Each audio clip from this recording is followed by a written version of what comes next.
그리고 이걸 하면은 양쪽 호흡 자유형을 자유롭게 할 수 있게 되고, 비록 고수가 아니더라도. 좋아요는 사랑입니다. 안녕하세요, 정세입니다. 양쪽 호흡이 중요하신 거 아시죠? 근데 내가 수영을 오래 했음에도 불구하고 양쪽 호흡이 잘 안 되시는 분들이 많으실 거예요. 그래서 이 양쪽 호흡이 처음부터 자유형을 25m 완주할 때부터 양쪽 호흡을 하게끔 할 수가 있거든요. 근데 나중에 오른쪽 호흡만 계속 하다가 왼쪽 호흡을 하려고 하면은 정말 잘 안 돼. 이게 너무 젖어 있다 보니까 이쪽은 안 돼요. 그래서 저도 옛날에 2000년도 초반에 이제 3년 이상 된 그 상급반에 가서 수영을 잘 하고 계시는데 양쪽 호흡이 중요할지 아니까 양쪽 호흡을 가르쳐 보려고 했거든요. 너무 안 되는 거야. 이렇게도 안 되고 저렇게도 안 되는 거야. 그래서 결국 어떻게 했냐면은 헬퍼 메고 키파 잡고 팔팽이부터 시키고, 그 다음에 헬퍼를 빼고, 그 다음에 키파를 넣고, 팔을 펴고, 시키고, 그 다음에 나중에 팔꺾기까지 다 같이 가르쳐야지 이제 양쪽 호흡을 하실 수 있게 됐습니다. 근데 결국은 하실 수 있게 되었지만은 시간이 너무 많이 걸리고 천천히 해야 되기 때문에 빨리 하고 싶은 상급자분들한테는 되게 지겨운 과정인 거죠. 그래서 저 같은 경우는 그때 이후로 한 10여 년 이후로는 자유형 25m를 완주함과 동시에 양쪽 호흡을 다 하게끔 만들어버립니다. 그리고 숙제를 줘요. 양쪽 호흡이 너무 중요하니까 지금부터 양쪽 호흡을 하게 되면 아주 편하게 본인이 어디가 원래 호흡인지도 모르게끔 이제 하실 수 있다고 말씀을 드리고, 자, 이제 직방 호흡을 하게 되면 내가 만약에 자율수영을 하는데 폐경을 했어요. 너무 느려. 사람들한테 막 치이는 거야. 그리고 저 병은 옆 사람을 때릴 수가 있어. 그 배영은 자꾸 물을 먹어. 그래서 결국은 제가 이제 큰 수영장에서 가득 물을 할 때 보면은 한 90% 이상은 다 자유형을 하고 계세요. 근데 1시간 정도면 뭐 일주일에 3번 1시간 정도면 괜찮겠지만은 이게 하루에 한 3, 4시간씩 매일같이 이렇게 하시는 분 분명히 계시거든요. 그러면은 탈이 날 수밖에 없어요. 그리고 또 다른 점이 뭐냐면은 그 한쪽만 호흡하시는 분들은 우리가 수영할 때 이렇게 롤링을 하면서 하는데, 오른쪽은 호흡을 하니까 롤링을 많이 하고 왼쪽은 롤링을 적게 하고 오른쪽은 많이 하고. 왜? 롤링을 많이 하면 봐봐요, 이 상태에서 숨을 쉴 수 있는데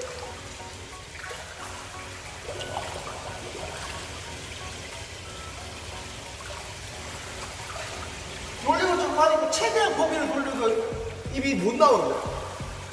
그러니까 오른쪽만 호흡을 하기 위해서 롤링을 많이 하고 왼쪽은 적게, 크게 적게 하니까 대칭이 안 되겠어요. 수영은 모든 용법이 좌우가 대칭이 돼야지 속도도 잘 나고 모양도 이쁘거든요. 근데 직방 호흡을 하게 되니까 목도 아프고 대칭도 안 맞고 스피드도 안 나고 그렇게 되는 거죠. 자, 그래서 요거는 제가 이거를 하기 전에는 유아들 있잖아요. 유아들. 우리 성인들은 인지 속도가 빠르기 때문에 어떤 것을 교육하면 빨리빨리 습득하는데 유아들은 습득 속도가 느린 거야. 그래서 제가 아무리 잘 가르쳐도 한 10명 중에 7명은 그래도 어느 정도 마음에 들게끔 하는데 3명은 꼭 못하는 애들이 생기더라고요. 근데 이걸 하면은 자유형을 유아들도 10명, 10명 전부 다 크게 문제 없이 잘 하더라는 거예요. 자, 뭐냐면 스케이팅이에요, 스케이팅. 자, 수영 영상도 나옵니다. 자, 이렇게 해가지고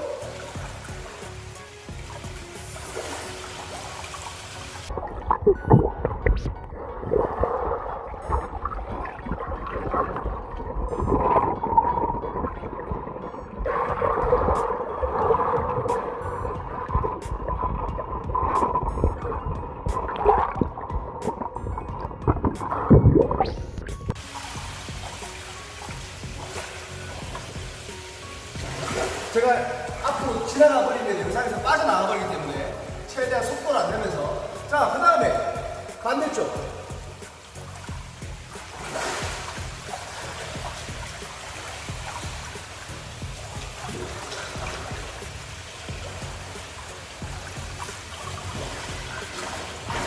자, 그 다음에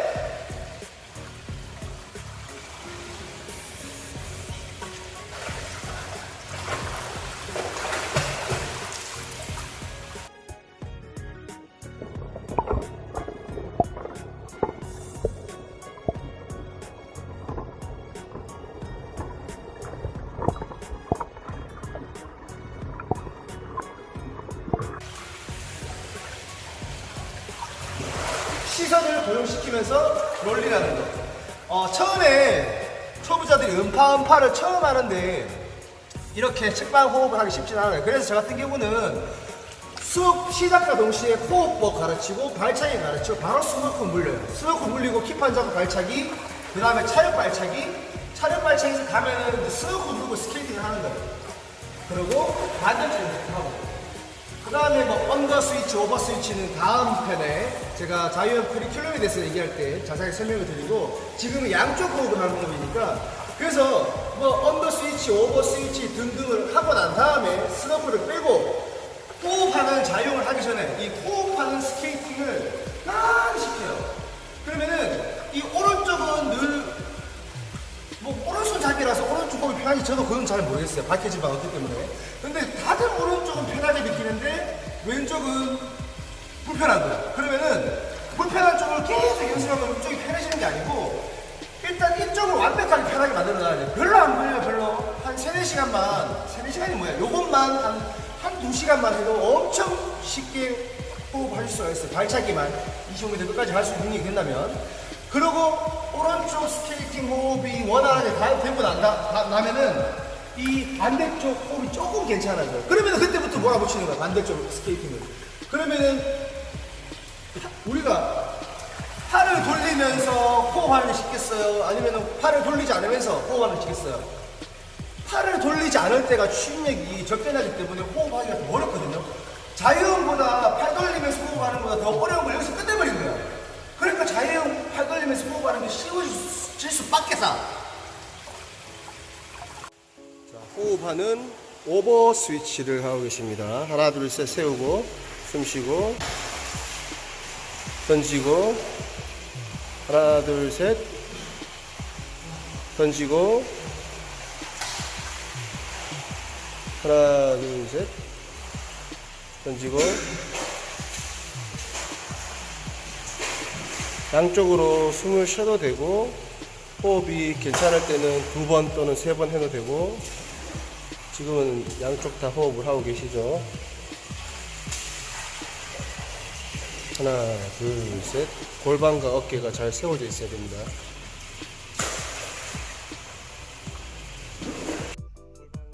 골반과 어깨가 잘 세워져 있어야지 목만 돌려서 숨 쉴 수가 있습니다. 하나, 둘, 셋.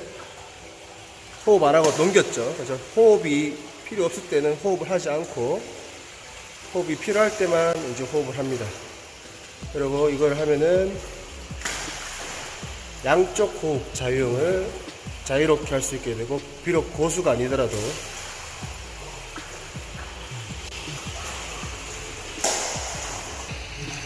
수영을 굉장히 오래 하신 분들도 자기가 늘 하는 반대쪽 호흡을 굉장히 어려워하는데, 초보일 때 배영 평형을 배우지 않은 상태에서 이 오버 스위치 또는 스케이팅 등을 하면서 이렇게 양쪽 호흡을 익숙하게 해놓으면은 초보지만은 양쪽 호흡을 아주 자연스럽게 구사할 수 있게 됩니다. 기초 자유형, 그러니까 기초 팔펴기 자유형 하기 바로 전 단계 오버 스위치인데, 사실 여기 연습하지 않으면 쉽지가 않습니다. 그래서 요거를 연습하고, 자, 스케이팅 호흡하는 것을 충분히 연습하고, 오른쪽 호흡, 그 다음에 왼쪽 호흡을 하시면은 왼쪽 호흡을 수영을 그다지 수영을 잘하지 못하고 자유형 25m를 도착하는 동시에 양쪽 호흡이 되는, 그리고 또 꾸준하게 연습해줘야 반대쪽 호흡이 불편하지 않게 된다는 겁니다. 자, 우리가 대부분의 스포츠가 그래요. 내가 테니스를 치는데, 테니스 서서 치는 사람 없잖아. 테니스는 달려가서 스트로크하고, 근데 공이 안 맞아. 그러면 어떻게? 움직임을 없애야 되겠죠. 움직임을 없애고 오는 공을 서서 치고 오는 공을 서서 치고.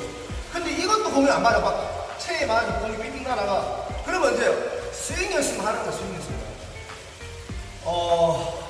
제 친구들 중에 테니스 선수들이 많은데 그 중에서 제일 잘했던 친구가 6개월 동안 공을 잡아보시려고 6개월 동안 초등학교 4학년 때 스윙 연습만 했거든요. 그 친구가 고등학교 1학년 때 상경까지 갔었거든요. 자, 어쨌든 내가 어떤 동작이 잘못됐을 때, 잘 안 될 때, 계속 그거를 내가 저병이 안 됐다고 저병을 자꾸 하는 게 아니라 발차기 연습을 하고 웨이브 연습을 하고 한발 저병 연습을 해야지 저병이 좋아 실동말동 한다는 거예요. 자꾸 저병을 한다고 되는 게 아니라. 알겠죠? 난이도가 높아지면은 바지를 스윙하기가 점점 어려워지기 때문에 낮은 바지부터 차츰차츰 더 탄탄하게 만들고 올라가야지 더 완성적인 바지를 수행할 수 있다는 겁니다. 이상! 제 영상이 도움이 됐으면 구독과 좋아요 부탁드릴게요.